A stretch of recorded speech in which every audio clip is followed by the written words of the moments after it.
it feels so wrong to speculate on what happened in his last days, but do you feel just from your relationship with Hitch that the curiosity was to the point where in his last few days he would have had those conversations in the wee small hours? I'm simply saying that knowing him, I would not be at all surprised if that's what happened. Now, I wanted to talk to you about your entanglements with Christopher Hitchens over the years, because I saw a very interesting clip. I can't remember exactly what was said in the clip, but it was you guys in a taxi. And I think it was some sort of a clip that came up a few years later where he was saying, giving some sort of credence to Christianity that he hadn't given before, saying that it's the best of all the religions or something like that. At some point, certainly, we all asked, well, which is the best argument you've yet come up against from the other side? And I think every one of us picks the fine-tuning one as the most intriguing. The Goldilocks one. Yeah, okay. Fine-tuning the 1 degree, well, 1 degree, 1 hair different to nothing. But even though it doesn't prove design, doesn't prove a designer, could all have happened without it, you have to spend time thinking about it and working on it. It's not a trivial. We all say that. And then at one point, I think this is not on camera. I said, if I could convert everyone in the world, not convert, if I could convince to be a non-believer, and I've really done brilliantly, and there was only one left, one more, and then it'd be done. And there'll be no more religion in the world, no more deism. I wouldn't do it. And Dawkins said, "What do you mean you wouldn't do it?" And I said, "I don't quite know why I wouldn't do it. And it's not just because there would be nothing left to argue with and no one left to argue with. It's not just that, though there would be that. Somehow, if I could drive it out of the world, I wouldn't." And the incredulity with which he looked at me stays with me still, I've got to say. And then I went to a friend's house the other week when I was in Los Angeles, and they told me that they think that they're not even sure that Christopher Hitchens really didn't believe in God, but he was a guy who was that intellectually rebellious that he felt like that was the biggest giant that he could possibly slay. So what was your perception of what Christopher Hitchens' real beliefs are, and how was your relationship with him? So I had a good relationship with him. We got along famously, got along very well. There's a book by Larry Taunton, Tauton, who also debated Christopher Hitchens. And the book is called The Faith of Christopher Hitchens. And he doesn't argue that Hitchens became a Christian before he died. But he does argue something that I agree with completely, and it lines up completely with my interaction with Christopher.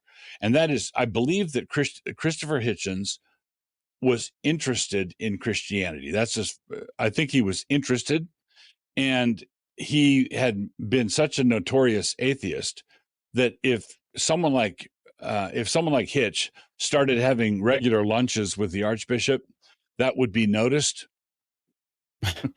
and people would say, what's going on there? And so what he did is he wrote his book, God Is Not Great. And in a very clever move, his release tour, instead of having a wine and cheese event in Manhattan, where he could just chum around with fellow atheists, what he did is he issued this challenge to, I'll debate anybody anywhere on this God issue. I think he opened his tour in Arkansas, and he debated Al Sharpton, and he debated a rabbi, and he debated any number of people. And that's how my debate with him came about. Was there's a gent here who was in Moscow who was serving as my agent at the time, and he contacted Christianity Today, and he said to them, "Would you be interested in hosting online a debate between Wilson and Hitchens?" And they said yes. So he went to Hitchens, and because Hitchens had issued this challenge, he took it up. So we had a written exchange online that got really good traction. It got noticed, and that exchange online became a book. Is Christianity Good for the World?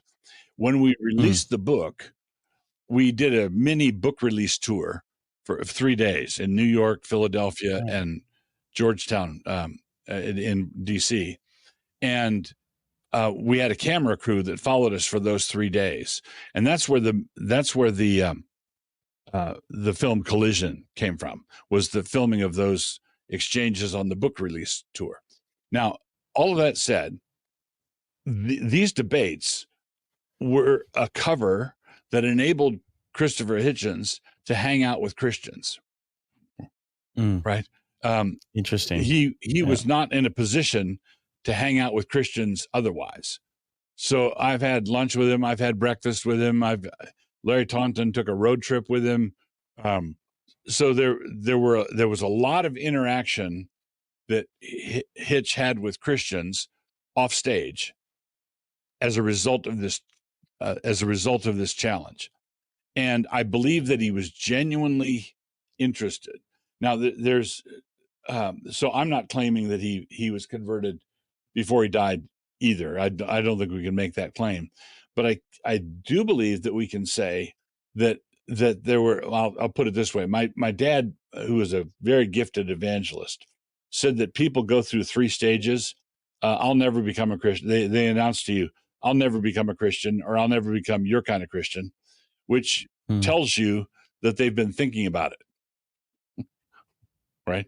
The second stage is, if I became a Christian, would I have to give up drinking beer? Or if I became a Christian, would I have to become a missionary? That's inching a little bit closer. And then the third is, when I become a Christian, I'm going to do thus and such. It's, I'm not going to, if I do, and when I do. And after Hitchens was diagnosed with cancer, he got at least to stage 2. Okay. Interesting. If I become a Christian, and did so publicly, because he would say things like, an interviewer would ask him, since you've been diagnosed with cancer, have you rethought this God thing? And he would say things like, if you hear that Christopher Hitchens has called out to God on his deathbed, or has become a Christian on his deathbed, you can be assured that the cancer got to my brain, or that the medications got to me, or but what he was doing was that tells me that he was worried about it. Right. Okay. Right. And that is such a profound worry, isn't it? For somebody who is an atheist, it's like, if it is real, and if hell is real, and if an eternity of hell is real, then I should maybe take this a bit more seriously. Or let's say he's worried about his nerve breaking and him crying out to God, and he was not wanting to let down the team. So he was preparing his people with a story. Okay, cancer got to the brain. Okay, the meds got to me and stuff. But after he was diagnosed, I wrote him a letter, sent him an email with the letter attached. And in that letter, in the email, I said, I've laid out I wanted you to have a copy of the gospel written expressly for you. I don't have any way of knowing if you've opened the attachment or not. But here it is. I wanted you to have it. If you don't read it, you'll be very sorry, because there's some really good writing in there. And, I teased it that way. And then I sent it to him. And I've got every confidence that he read it. Right. And so do you think that, if you had to speculate, I know it feels so wrong to speculate on what happened in his last days, but do you feel, just from your relationship with Hitch, that the curiosity was to the point where in his last few days he would have had those conversations in the wee small hours? So I'll put it this way. And I want to make very clear that I am making no assertions about this. I'm simply saying that, knowing him, if I would not be at all surprised if that's what happened. That's how I'd put it. That's so fascinating. If you enjoyed that reality-based podcast clip, make sure to subscribe to the reality-based YouTube channel. We'll be uploading many clips and the full podcast. And also, if you prefer the audible version, you can check us out on Spotify and Apple Podcasts at Reality Based.